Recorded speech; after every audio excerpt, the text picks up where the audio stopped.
মালদার রতুয়া 1 নম্বর ব্লকে শুরু হলো ব্যাপক গঙ্গা ভাঙন। মাত্র কয়েক ঘন্টার ভাঙনে গঙ্গা গর্ভে তলিয়ে গেল 40 থেকে 50টি পরিবারের ঘরবাড়ি।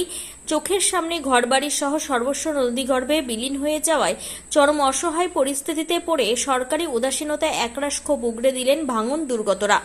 জানা গেছে, গত কয়েকদিন ধরে মালদায় কমছে গঙ্গার জলস্তর। আর জলস্তর কমতে শুরু করতেই মালদার রতুয়া 1 নম্বর ব্লকের মহানন্দ টোলা এলাকায় ভয়াবহ নদী ভাঙন শুরু হয়েছে। রবিবার সকাল থেকে মহানন্দ টোলা গ্রাম পঞ্চায়েতের জিতুটোলা গ্রামে আচমকা শুরু হয় ভাঙন। মুহূর্তের মধ্যে গঙ্গার গ্রাসে চলে যায় গ্রামের প্রায় 40 থেকে 50টি বাড়ি। ভাঙনের আতঙ্কে ঘরছাড়া হতে শুরু করেন এলাকার বহু পরিবার। স্থানীয় সূত্রে জানা গিয়েছে, সকাল থেকে গঙ্গার পাড়ে ফাটল দেখা দিতে শুরু করে। এরপর আচমকা নদী গর্ভে তলিয়ে যেতে থাকে একের পর এক বসতবাড়ি। পরিস্থিতি এতটাই ভয়াবহ হয়ে ওঠে যে আতঙ্কিত গ্রামবাসীরা ঘরবাড়ি থেকে প্রয়োজনীয় জিনিসপত্র, আসবাবপত্র ও অন্যান্য সামগ্রী বের করে নিরাপদ জায়গায় সরিয়ে নিতে শুরু করেন। চোখের সামনে বসতবাড়ি নদী গর্ভে তলিয়ে যাওয়ায় কান্নায় ভেঙে পড়েন অনেকে। ভাঙনের খবর ছড়িয়ে পড়তে এলাকায় পৌঁছায় ব্লক প্রশাসন ও পুলিশ। পরিস্থিতি খতিয়ে দেখার পাশাপাশি দুর্গত পরিবারগুলিকে নিরাপদ স্থানে সরিয়ে নেওয়ার উদ্যোগ নেওয়া হয়। ঘটনাস্থলে পৌঁছেছে বিপর্যয় মোকাবিলা বাহিনী। তারা ঝুঁকিপূর্ণ এলাকা থেকে বাসিন্দাদের নিরাপদ আশ্রয়ে সরিয়ে নিয়ে যাচ্ছেন। স্থানীয় বাসিন্দাদের অভিযোগ, গঙ্গার জল কমার সঙ্গে সঙ্গে আচমকা ভাঙন শুরু হয়েছে। আগে থেকে নদী ভাঙনের আশঙ্কা থাকলেও এদিনের মতো দ্রুত গতিতে ভাঙন তারা আগে দেখেননি। কয়েক ঘন্টার মধ্যে বহু পরিবার সর্বস্ব হারিয়েছে বলে দাবি স্থানীয়দের। এলাকায় এখনো ভাঙন অব্যাহত থাকায় আতঙ্ক আরও বেড়েছে। নতুন করে আরও বাড়িঘর নদী গর্ভে চলে যাওয়ার আশঙ্কা করছেন বাসিন্দারা। প্রশাসনের পক্ষ থেকে পরিস্থিতির ওপর নজর রাখা হচ্ছে। দুর্গতদের নিরাপদ আশ্রয়, প্রয়োজনীয় ত্রাণ এবং অন্যান্য সরকারি সহায়তার ব্যবস্থা করার উদ্যোগ নেওয়া হয়েছে। আচমকা নদীর গ্রাসে বসতবাড়ি হারিয়ে এখন অনিশ্চিত ভবিষ্যতের মুখে জিতুটোলা গ্রামের। সকাল থেকে নদী অনেক দূরে ছিল কালকে, তা আজকে আমাদের পুরো জিতুটোলা গ্রাম পড়ে যাচ্ছে। তাছাড়া আমরা ভাবতে পারলাম না যে আমাদের বাড়ি ঘর এইভাবে পড়বে। সিচুয়েশন, পরিস্থিতি প্রচণ্ড খারাপ। আর বর্তমানে না আমাদের কোথাও জায়গা আছে না বাড়ি আছে। আমরা সবাই কোথায় যাব? আমাদের ছোট ছোট ছেলে আছে, ছেলেগুলোকে নিয়ে আমরা কোথায় যাব? এখানে আমাদেরকে কোনো ব্যবস্থা কিছুই করে দিচ্ছে না। না থাকার কোনো বাড়ি, না জায়গা, কোনো কিছুই ব্যবস্থা আমাদেরকে করে দিচ্ছে না সরকার। আমরা কি করব এখন বর্তমানে, সেটা আমরা জানতে চাই। আমাদের কোনো ব্যবস্থা করে দিন।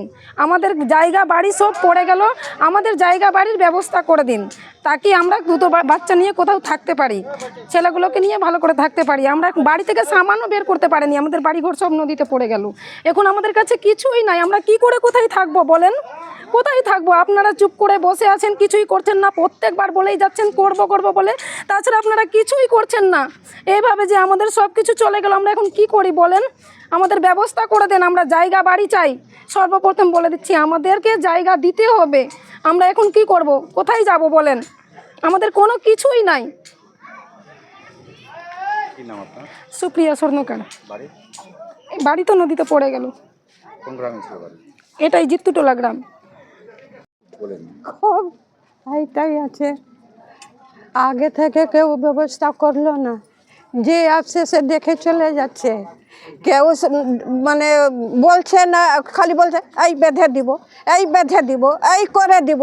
তো এতদিন থেকে সব এত বড় বাড়ি ঘর পরিবার সব রাইছাই হয়ে গেল। হ্যাঁ, আমরা কোথায় থাকবো বলেন তো বাচ্চা কাচ্চা নিয়ে? বাড়ি ঘর ভাঙছেন? ওই তো দেখেন ওই বাড়ি, ওই ছাদওয়ালা বাড়ি ছিল। কোথায় যাবেন এখন? এখন স্কুল। তারপরে কোন ব্যবস্থা আপনারা করে দিতে হবে। ব্যবস্থাটা না করতে গেলে উপায় নাই। আমরা বাচ্চা কাচ্চা নিয়ে থাকবো কোথায়? হ্যাঁ, কেউ এসে প্রশাসনে কেউ এসে? না, কেউ আসেনি। না, কেউ আসেনি। বেশি কথা বলতে কি নাম আপনার? আমার নাম মিনা স্বর্ণকার। গঙ্গারামপুরবাসীর জন্য সুখবর। উন্নত চিকিৎসার এক নতুন দিগন্ত নিয়ে 29শে মে থেকে শুরু হলো কোনার হেলথ কেয়ার। এখানে আপনি পাবেন 24 ঘন্টা জরুরি পরিষেবা, অভিজ্ঞ ডাক্তার, প্যাথোলজি, ফার্মেসি ও ডায়ালিসিসের মতো আধুনিক সুবিধা। জেনারেল মেডিসিন, গাইনি, শিশু বিভাগ থেকে শুরু করে আইসিইউ ও মডুলার অপারেশন থিয়েটার সবই এক ছাদের তলায় সাশ্রয়ী মূল্যে। আপনার ও আপনার পরিবারের সুরক্ষায় আমরা আছি দিনরাত সবসময়। ঠিকানা Jyoti Basu road, Subhashpalli, ward number 16, Gangarampur. Helpline number 9242720091।